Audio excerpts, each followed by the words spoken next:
Spartan workout for no reason. This stuff is hard. Looks good on paper, doesn't look that tough on paper, but when you keep your rest times tracked, when you get the weights right, you don't just bounce, you lift with good form, good tempo, it gets you. Yes guys, so we're gonna run through the workout with me videos, or one of the workout with me videos that we have in the members lab, because the reality is, if you're a business owner, an entrepreneur, you know, a busy exec over 30, the style in which you train really, really matters to be able to make sure you are a lot more consistent. So one of the things that I say with my team is you should be following a structured program, you should be focusing on progressive overload, but if you're busy, if you're working away, if you're traveling a lot, it's not always possible to follow your usual structured program. So what we give our guys is a selection of frameworks, concepts, all the good things that you need to be able to adapt, to be able to improvise your sessions so that you can show up, still get something decent in. And one of the key things about that is just having these go-to workouts. So we like to give them a little bit of a name. So this one's called Thermopylae, aka the Battle of 300. It's a 300 rep workout. So we run through 6 exercises. You've got 5 rounds. Usually you'll get through it if you're resting about a minute. You'll get through it in about half an hour, so it's time effective. The main things we're looking for is hitting a variety of full body movements, so push, pull, hip hinge, squat, carry, the basic big 5 movements, and that way we're going to get a really, really structured workout in, full body, it's time effective, and it allows you to just keep being consistent even if you're busy. And the beauty of this one is we're going to do it with just a barbell. So the idea is, you know, if you're working in a hotel, you've not got your usual gym set up, all you need is a barbell, lots of bodyweight stuff. We can get through good intensity in a short space of time, and it allows you to just keep being consistent regardless of where you are. Now, if you're thinking about go-to workouts, this framework, so the 300 rep concept, you know, 6 exercises, 5 rounds, 60 seconds rest, doesn't have to be just with a barbell. It could be with a pair of dumbbells, it could be a pair of kettlebells, or it could just be bodyweight exercises. So as long as you have that framework in your head, as a busy guy, as a leader, as a business owner, it's really about knowing how to lead yourself when the conditions aren't ideal, because ultimately that's what's going to drive consistency, it's what's going to allow you to stay in shape long term, and it's going to build your confidence walking into any scenario to be able to train anywhere with anything. So think about the concept, get familiar with the framework. I'm going to start by running you through the workout that we usually get on with. So for a lot of busy guys, you know, you're sat over a desk, you're doing a lot of idle movement through the day, you know, you're not allowing yourself to freely move, you're in an office space. So one of the first things I want my guys to do when they get to a gym is just to decompress the body. So we're gonna, just like the main compound workout, we're gonna go through a little warm-up routine, a little circuit that I do that is, you know, takes 3 to 5 minutes, loosens you up, it gets all of your muscles firing, gets your central nervous system going, and it just allows you to hit the workout, you know, hitting the ground running, wheels firing. So first thing we're gonna do is really, really basic, is just a 60-second active hang. Because when you're sat at a desk all day, you know, you're hunched over, you're not moving, your body just tends to compress, it starts to stiffen up. And one of the best things we can do is just hang from a bar. I know it sounds really straightforward, but most guys say, oh, you know, I've got tight neck, I've got tight shoulders, I've got tight hips. Just want to grip the bar as tight as you can and let gravity do its thing.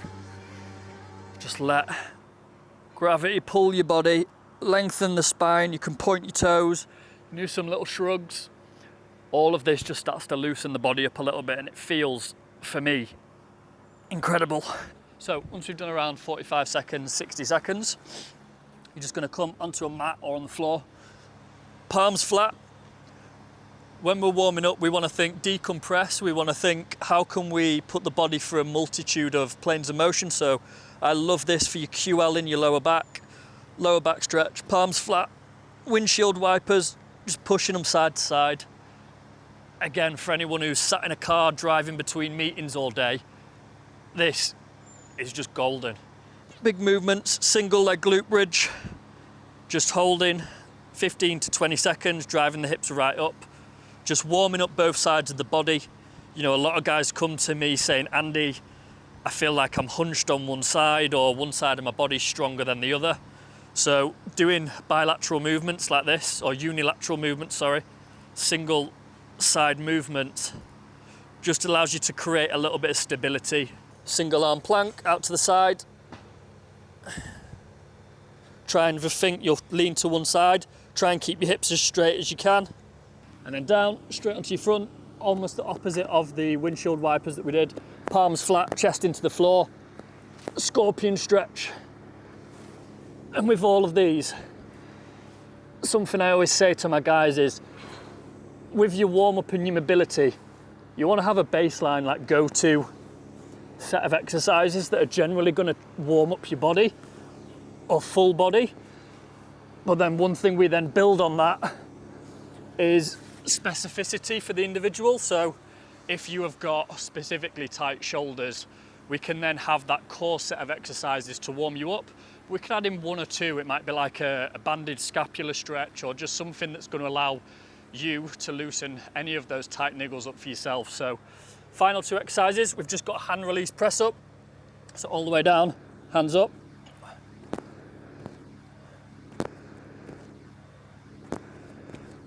And the final exercise we're going to do is what we call a CNS primer, a central nervous system primer, because you'll know what I mean by this. Do you ever find, say, when you're benching or you're squatting or you're doing something, you got like 3 or 4 sets, the first set kind of feels a little bit heavy, and then by the time you get to set 2 or 3, the same weight's moving like nobody's business. And that's not because the strength isn't there, it's because it takes that amount of time for your central nervous system, the thing that fires to those big motor units, the big muscles, for it to wake up. So something that we can do to make your warm-up more time effective is something that's going to wake your central nervous system up. So anything explosive, like a ball slam, wait, don't worry about that. So you just want to be going like 70-80%, just warming yourself up.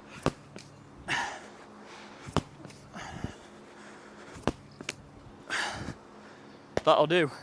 I normally just go through that 2 or 3 times, but as long as it really is needed. If you're feeling particularly tight anywhere, then you can add an extra round in. You can add those specificity exercises in just to make sure that you're fully loose. So, but for me, that's enough right now. So as I said, barbell only. We only need one bit of equipment plus the body weight. So what we try and do is pair a weighted movement with a body weight movement. So we're going to go in this as well, something called peripheral heart action. So it's upper body exercise, lower body, then to upper body. Because what that does is, when you've got all the blood in your upper body, and then you go to an exercise that's lower body, your heart has to work twice as fast to get all the blood from the upper body to the lower body. So even though it's a strength and muscle building focus, we're getting that heart rate up as well. So it's a really good way of doing things. So we've got the barbell. We're literally going to work through the different plates. So another little tip for you to make your workouts more time effective is, in that starting phase before the warm-up, get out everything you need. Get out all your plates. So you can see here, we've got 5 rounds to work through. So I'm not going to go in at my heaviest weight. Each round, my goal is to basically go a little bit heavier each set. And this is really going to come down to your strength level, your experience of how big the jumps are. Generally speaking, any progressive overload set, i.e. doing more, a little bit more each set, you want to be adding what I call a biscuit. These little 1.25s.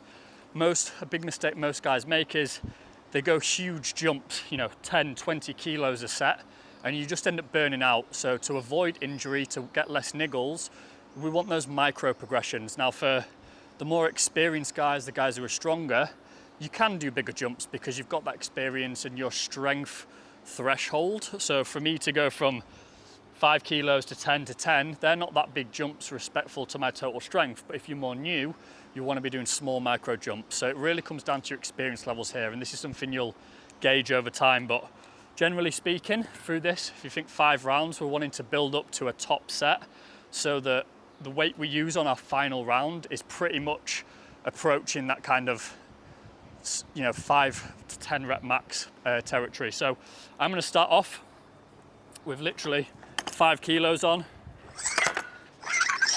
I'm going to get the old Garmin going on the stopwatch. I always encourage my guys, time your workouts, time your rest time so that the intensity is good, the intensity is consistent. So exercises we're going to run through are barbell overhead military press, bar facing press ups. We're then going to do a barbell RDL into walking lunges. So you can see it goes upper body, lower body, And then final 2 exercises, we're going to go a bent over barbell row, we're going to go a supinated underhand grip, and we're going to do body weight rows using the barbell as well. So it goes upper, upper, lower, lower, upper, upper, so upper to lower. 10 reps a piece, so after 5 rounds, 6 exercises times 10, quick maths, 300 reps. Good workout, should get through this in about half an hour. And yeah, I'm going to explain some of the loading theory in between the sets. So let's get going.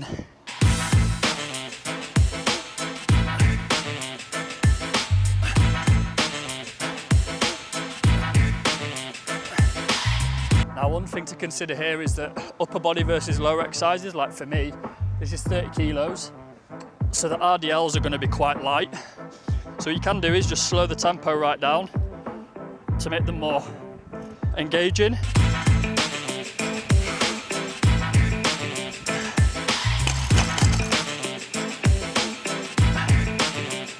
So with the lunges, this is actually going to be 10 and 10. So 10 each leg you'll be getting. So 20 reps in total. So this first kind of round where you go in like this, weight-wise, not too challenging. But by the time we get to round 5 and we're heavier, boys, it's going to get you going because you're doing 60 rep rounds. Supinated grip, so that's underhand.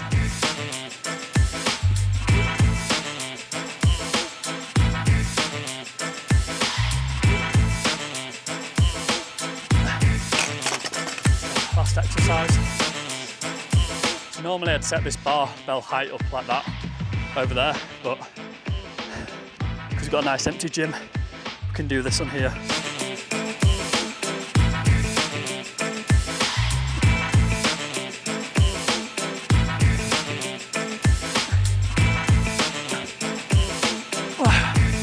Okay, so that's round 1 done.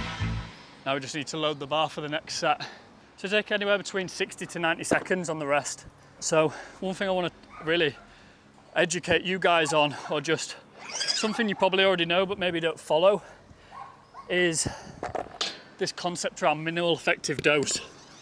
Because a lot of guys that come to me exhausted, experiencing the symptoms of maybe low test, fatigue, they think it's something wrong with their hormones. And when we're looking at things through that functional medicine lens, through a holistic approach, one of the reasons guys experience fatigue, burnout, low test is because they're usually overtraining and underfueling. So when we're talking about minimal effective dose with your training, that's really about implementing the least amount of training volume, i.e. sets and reps, and enough that amount is the minimal required amount to elicit a change and adaptation, whether it's muscle building, fat loss, aka what's the least amount we have to do to get the maximum results. Now, don't mistake this for being a pussy and being lazy.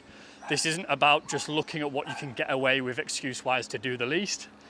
It's about being smart and not just training and doing loads of junk volume, because I see so many guys, they'll come to me and say, Andy, my energy's shit, my test's shit, my training, I'm not seeing any results. And it's because I'll say, send me your training program and we'll go through it. And they're just doing a ton of junk volume. They're doing like 5-6 sets or 4 working sets with 3 warm-ups. And I'm like, bro, how are you functioning and thinking and actually feeling in this workout? When I'm talking about minimal effective dose, we want 2, maybe 3 max working sets that are intense.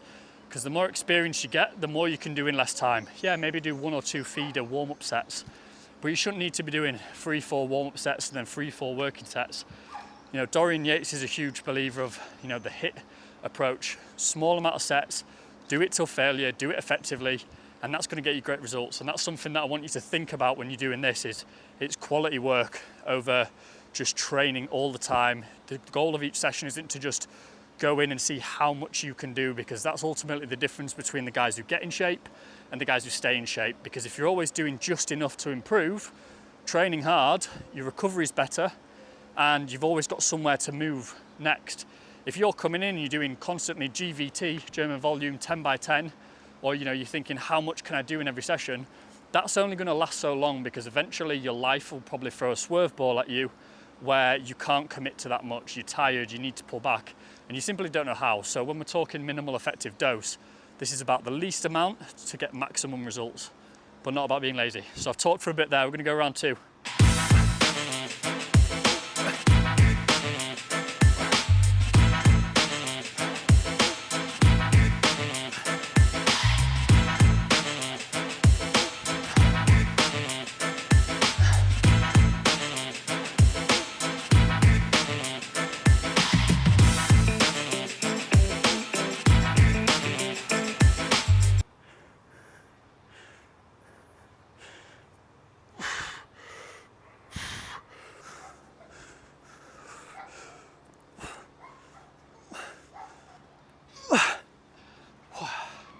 Okay, round 2 done.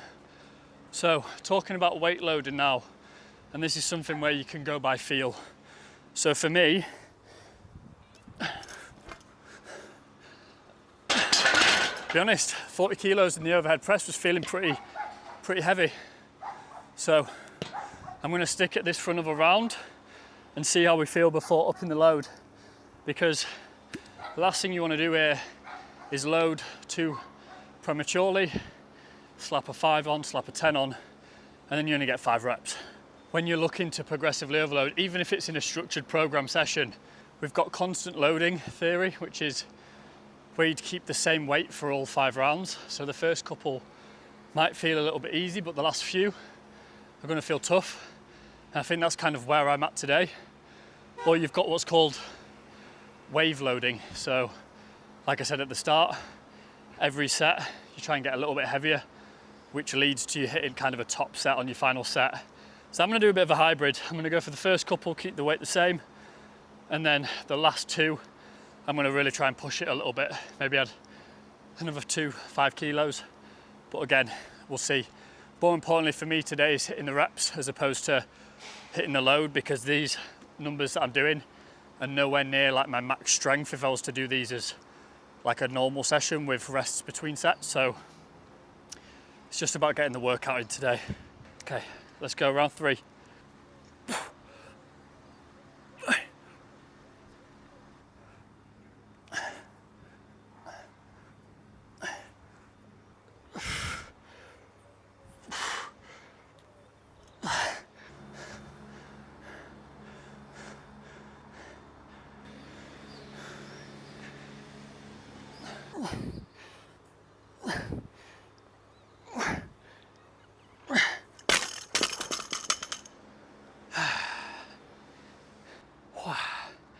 He's catching up with me now.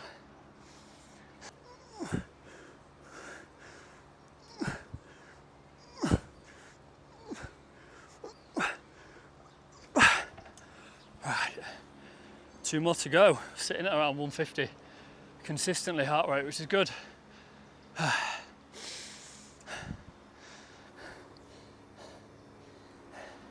So with these workout with me videos, a key concept that you want to consider is the concept of being a man with a plan, which is something I talk about a lot in the community. So what do I mean by that? I mean, looking on a Sunday today, any day of the week, at the week ahead and going, what have I got coming up? Where am I doing my sessions? What gym or where am I doing them in terms of what do I have access to? So for example, if you're working away, you're staying in a hotel for this week, in your action plan Sunday worksheet, you're going, right, I've pre-booked a hotel with a gym. The gym has these bits of equipment, because then you know you're going into your week with a plan. You know, okay, I'm gonna do the 300 workout, I'm gonna do a dumbbell only workout, I'm gonna go for a run, I'm gonna do a body weight session. That level of thinking might seem obvious, but 99% of guys are going into their week without a plan. So if you can focus and create that shift of being that 1% who just has a plan for the training, you know where you're training, you know what you're doing, you know when you're doing it, giving it a timestamp in your week, I promise you that is going to be the difference between you getting in shape once a year and staying in shape for the rest of your life. Because getting in shape and staying in shape are 2 different things. Getting in shape is quite hard. Staying in shape is easy if you have built the right systems in the process of getting in shape. And this is why I say to my guys all the time, health is a prerequisite to getting in shape. But for any body composition and performance goal, are your health markers in a good spot, which is why we use blood work? Are you building a physique on solid foundations instead of shifting sands? Because if you take the time to get it right when you do it the first time, it becomes much easier to maintain that result for the rest of your life. So, 2 more rounds.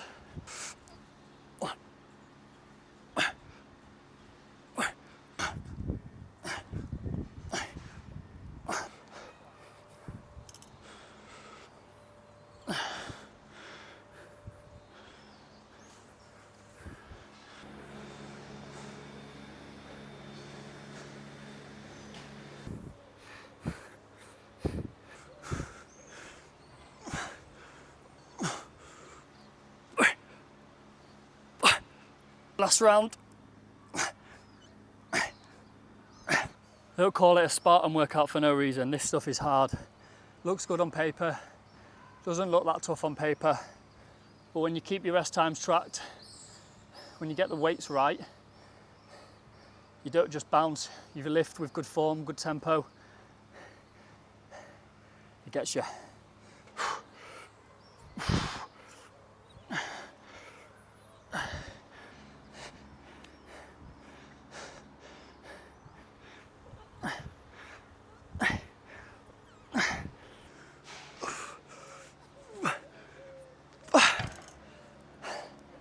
Done. Wow. I enjoyed that, guys. Let's have a little lie down.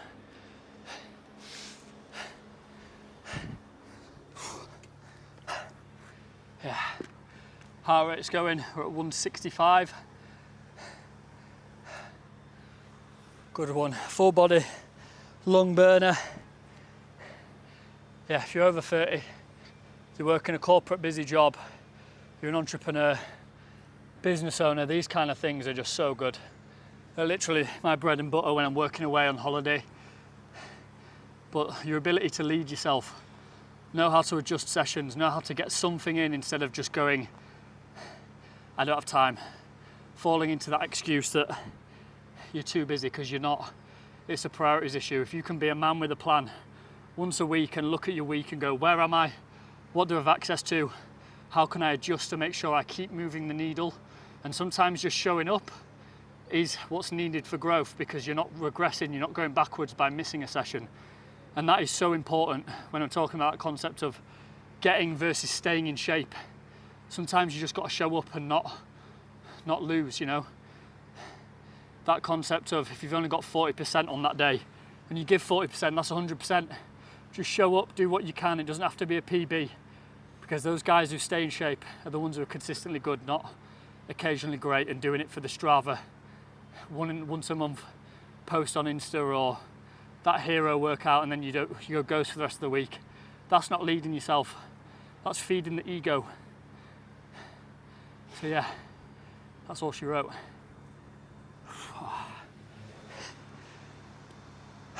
Done.